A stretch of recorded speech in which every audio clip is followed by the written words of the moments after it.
pembelajar ilmu bisnis dimanapun Anda berada. Saya Gancar Chandra Premananto dari Magister Management Fakultas Ekonomi Bisnis Universitas Airlangga. Kali ini kita akan mencoba mendiskusikan tentang apa itu komunikasi pemasaran terpadu, yang tentunya di era saat ini, di era industri 4.0, menjadi sebuah tantangan bagaimana menjadikan komunikasi pemasaran kita menjadi lebih kreatif untuk diperhatikan oleh konsumen. Nah, sebelum kita mendiskusikan tentang apa yang harus kita lakukan dengan komunikasi pemasaran kita, maka kita harus memahami dulu apa itu komunikasi pemasaran terpadu.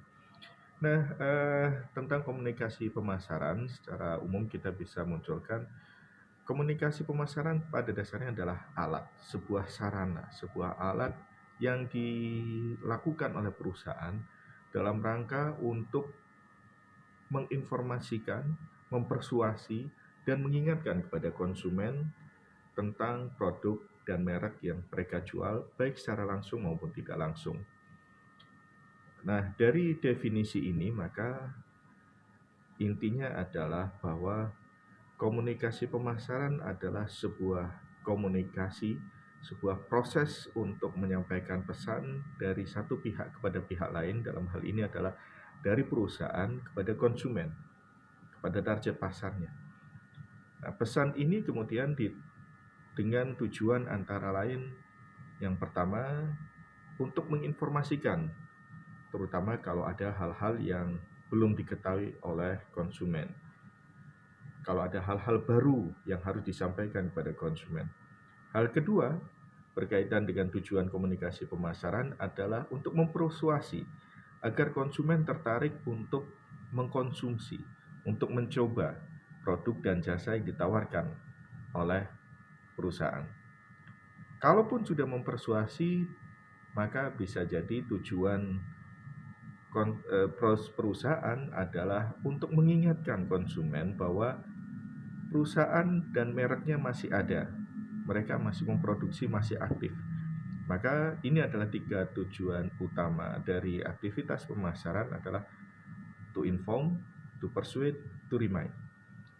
Bisa kita tambahkan lagi, tujuan lainnya adalah to reinforce, untuk memperkuat apa yang sudah dilakukan oleh konsumen agar mereka menjadi lebih yakin dan lebih loyal terhadap produk yang sudah dikonsumsinya. Nah, jadi setidaknya ada 3 atau 4 tujuan dari komunikasi pemasaran.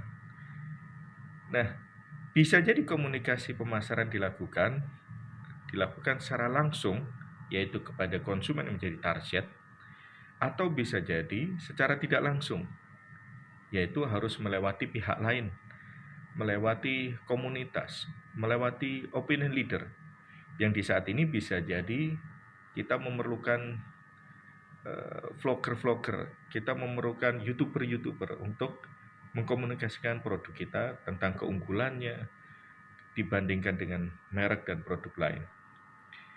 Nah, jadi ada aktivitas yang bisa dikelola oleh perusahaan saat ini untuk mengkomunikasikan produknya baik secara langsung maupun tidak langsung.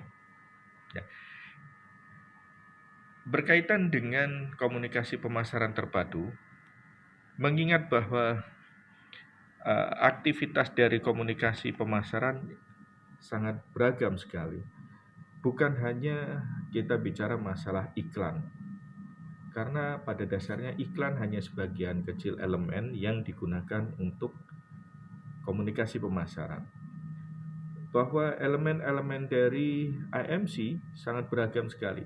Bisa iklan di media cetak, media elektronik, dan mungkin di saat ini di dunia online. Bisa juga kemudian dalam hal pembuatan film, dan dalam rangka pembuatan film ini ada istilah nanti product placement atau branded entertainment. Jadi menjadi bagian dari dunia hiburan.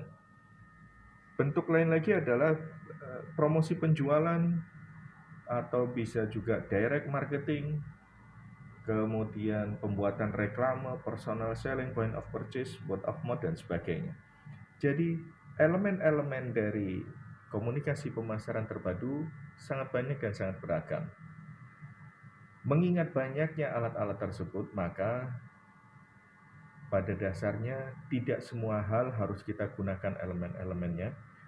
Tapi kalau memang kita gunakan, maka aktivitas dari masing-masing elemen harus terintegrasi. Masing-masing harus menyuarakan pesan yang sama, menyuarakan hal yang kemudian memang menjadi pesan bagi perusahaan. Dan aktivitasnya harus terintegrasi, tidak berjalan sendiri-sendiri, tidak terisolir. Nah, itu yang menjadikan inti dari komunikasi pemasaran terpadu, yakni ada aktivitas dari satu pihak, yakni perusahaan, yakni pemilik merek, untuk kemudian mengkomunikasikan merek dan produknya kepada konsumen yang menjadi targetnya melalui berbagai media, baik secara langsung maupun tidak langsung, dengan tujuan to inform, to persuade, to remind. Adapun sarana yang digunakan nanti akan sangat beragam dan tergantung dari kreativitas dari pemasarnya. Nah, artinya apa yang harus dikerjakan oleh pemasar sangat banyak dan sangat beragam. Kita akan masuki di sesi-sesi yang lain tentang apa yang harus kita lakukan untuk menjadikan KPT kita efektif di era revolusi industri 4. Semoga penjelasan awal ini bermanfaat untuk memahami, untuk memperkenalkan komunikasi pemasaran terpadu bagi kita semua. Barakallah, selamat belajar. Assalamualaikum.